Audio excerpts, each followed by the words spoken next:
How's it going, everyone? Welcome to Module 2. This is Professor Steffi. We're off to a really good start so far. Both the discussion board posts as well as the business venture team Zoom sessions went really well. When we look back at Module 1, this was really all about the gospel of innovation, or the good news of innovation. And how can we think about building businesses and cultures that allow people to live in their purpose, but also to think through the products and the services that we offer, and ensuring that these bring positivity to the world, and ultimately enhance people's lives. One of the ways that one of the tools that we talked about was this idea of the blue ocean strategy as a way to kind of vet some of our ideas or businesses or products that we were thinking about creating. And a major part of the blue ocean strategy was the ERIC grid, thinking through this idea of what could we eliminate or reduce or raise or create in a space or a product that would ultimately differentiate it enough for it to stand on its own. And I think there are really two parts of a blue ocean strategy or a blue ocean product or service. It could oftentimes be a product or service that is disruptive. And so it's just exponentially better than existing products or services that exist in the current market. And then another type of blue ocean product or service is this idea of going from 0 to 1, truly innovating something. And Peter Thiel writes a great book, and it's one of the recommended readings in your course packet, that talks about what this means to truly innovate or create something that did not exist before, as opposed to just enhancing a product or a service. And so one of the other things we talked about from a blue ocean standpoint was this idea of not trading off cost for value. And in fact, how might we reduce the cost of a product or a service while increasing the value? And so we talked about Cirque du Soleil and the way that as we went through the ERIC grid, that they reduced some things or eliminated some things, such as the animal component to it, and some of the danger that existed with the animals and the trainers. We talked about the way that they reduced some things. So the people who were walking up and down the aisle selling product, or concessions, that they then had that go to the tops of the arenas. We talked about what they raised or created, in a sense of a way that they brought together these different industries, such as dance and theater and extreme sports, into one kind of venue space. And so this was just one example that we used. The one thing that we also talked about, which I think is extremely important, is that oftentimes the best innovations or the best iterations or disruptions take place by someone having a problem, a personal problem they've experienced, and they seek to solve it or make it go away. And so one of the videos that you're going to see this week is a video on a company called Away. And this really was started by actually a classmate of mine in business school, whose good friend of hers was an avid traveler. They both worked for Warby Parker in the early days. And her business partner broke her suitcase breaks as she's traveling, and she texts her friends. She kind of tries to crowdsource what's the best suitcase to get, and everybody's response is negative about theirs. And really this video just talks through how they took this pain point and then built a business around it. But the three things that we talked about in the last video were this idea of, does one have passion in a space that, business, typically a startup is going to take anywhere from 5 to 10 years for really one to know whether it is going to succeed or has a high probability of succeeding. And of course, they can fail a lot sooner than that, but you're going to spend a lot of time on this. So are you passionate about it? The second piece that was important is, do you know something about the space or the industry? Do you have domain expertise? And then lastly, is it something that you have the resources to at least begin testing hypotheses and experimenting in the space? And if you don't need to necessarily have all three of these, but if you only have one, I think your chances of success are drastically lower. Two, you could probably get away with. Three just gives you the highest probability of success. And so passion, domain expertise, and the resources to begin are all extremely important. So when we talk about this idea of disruption or substitution in a space, Uber is a great company that one thinks about. And so while Uber is essentially initially kind of disrupted the taxi industry, so it wasn't completely innovative or a new offering. But what they did is they just solved and eased so many challenges within the taxi space that it was 10 times better, or exponentially better and easier to use. And when we talk about this idea of reducing cost and increasing value, it's a prime example of this. So by reducing costs, just the fares were cheaper than a taxi ride. But not only was it cheaper, when we talk about increasing the value, what Uber did is it made it more convenient to hail a taxi. So you weren't standing out in the rain like the founder of Uber was when this idea came to him. You were able to use technology to book a car. You were able to give feedback, and so there was some consistency or some accountability to the drivers, and a bunch of other things that just made Uber exponentially more valuable to the riders. And then also, as we mentioned, the cost being less than a taxi ride. All of these things made it a no-brainer for it to be rapidly adopted by users. So with that being said, want to kind of move into this week's module as we talk about analyzing an industry for opportunity. And so again, this is all going to come after you have a pain point that you're looking to solve, and maybe you have made some traction on actually fleshing out, first of all, understanding the problem and coming up with solutions. But as you look at analyzing an industry or market analysis, this is extremely important, just so you're kind of aware of who competitors are and what they're doing. And so this week we're really going to kind of dive into this. So when we look at the readings here, you're going to see that we have the Blue Ocean Strategy. We're going to read chapters 3 through 5 in this book. We have the 5 competitive forces that shape strategy by Porter. And this is a really great reading. It's in the course pack.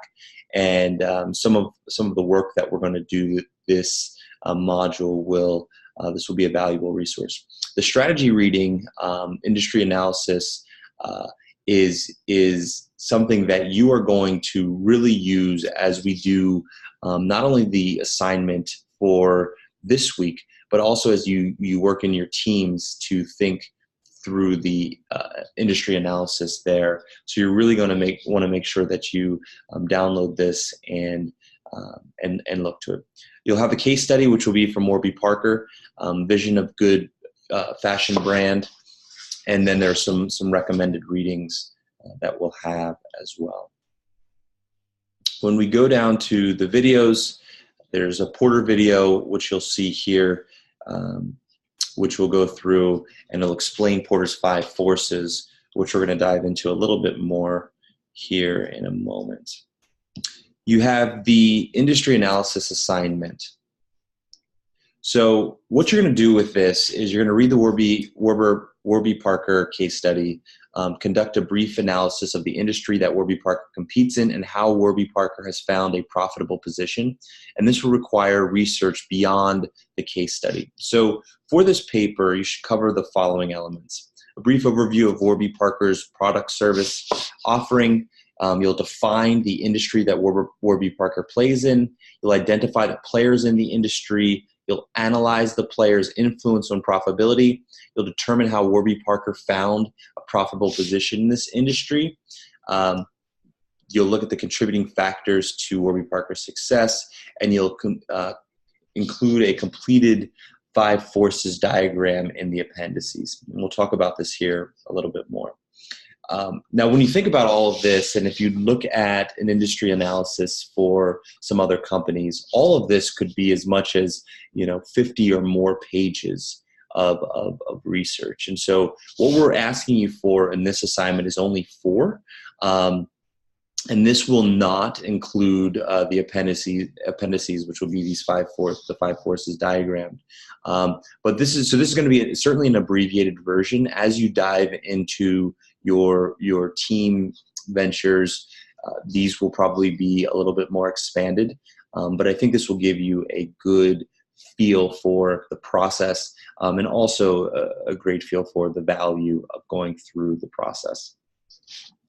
So all of this will take a little bit of time. As you think about some resources, the library resources are certainly available. Some of you, IBIS World will be something that you'll look to, Dun & Bradstreet, etc. But I want to caution you that a lot of times some of these initial findings will be relatively surface level. And so you may want to just kind of do some diving around in Google, Google Scholar, etc., to get a little bit more depth as it relates to the topic, so the substance exists for your final product here. And then to look here at Module 2, there will be no discussion boards, but we will have, you will continue to meet with your teams as it relates to the business ventures. And as I mentioned at the start of the video, I think we're off to a good start here. I am available as always for any questions that you may have as far as the business venture project is concerned. So the last thing that I want to touch on here is I want to give you, so as we pull up here, this is Porter's 5 forces. So ultimately, again, what this is really valuable for is as a tool to evaluate an industry as it relates to competitors. And so there's this competitive rivalry piece that's here in the middle. We have the threat of new entry, buyer power, the threat of substitution, and supplier power. So I want to take just a second to kind of walk through these. So first and foremost, as we look at competitive rivalry, so how many competitors are there in the market? The quality of their differences, other differences that may exist, how much it would cost for someone who's using maybe a competitor to switch to you or vice versa, and how much customer loyalty exists in this space. If you look at buyer power, so we're talking about the number of customers, the size of each order, the difference between competitors, the price sensitivity, the ability to substitute, the cost of changing. These are some things to think about from a buyer standpoint. The threat of substitution, substitute performance, the cost of change. From a supplier power standpoint, the number of suppliers that exist, the size of the suppliers, uniqueness of service, your ability to substitute, cost of changing. And then lastly, as we get up here to the threat of new entry, the time and cost of entry, specialist knowledge, economies of scale, cost advantages, technology protection, and barriers to entry.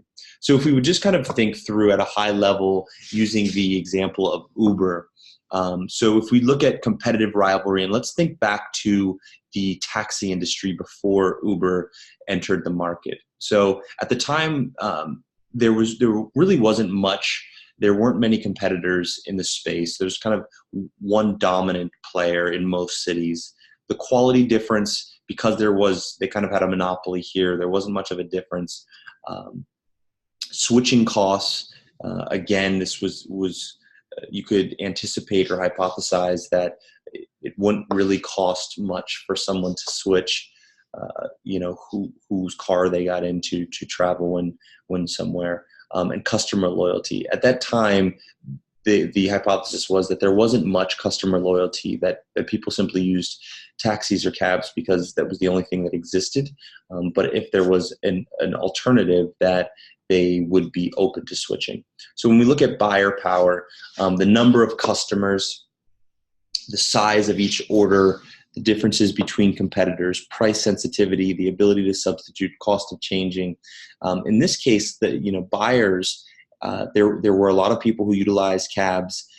They spent some money. In fact, they were spending pretty good money when you would use a cab. Again, as I mentioned, there weren't many competitors, and so they didn't really know of any other options. They didn't really have the opportunity to be price sensitive. If you were going to use a cab, you were going to pay the price that cabs charged. And one thing that Uber actually found is maybe that they could kind of expand this market if they could get the costs down like they did. And I think they've done that very effectively. The ability to substitute, there was no ability, and the cost of changing didn't really exist either. The threat of substitution, up until Uber came, there wasn't much threat. The supplier power. So at that time, if you would think about the taxi industry, the suppliers, really would have just been the cars potentially.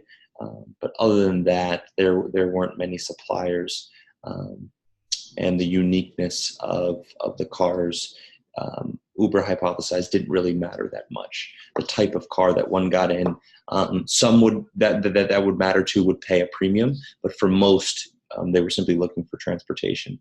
And then, as it related to threat of new entry, the time and cost of entry, specialist knowledge, economies of scale, cost advantages, technology protection, etc. If we think about the cab industry, the threats of new industry, quite frankly, there wasn't many threats because of the extremely high capital expenditure that it would require to compete in the space. And a lot of the contracts that cabs had were kind of specific to a certain supplier, and so there really was not much of a threat to entry from the cab standpoint, the taxi industry standpoint, which is why Uber was so effective in disrupting. So anyway, this is just a good framework to kind of think through as you're coming up with your ideas with your teams. We're going to use this to, as I mentioned, go through and think through Warby Parker. But it should be really useful as we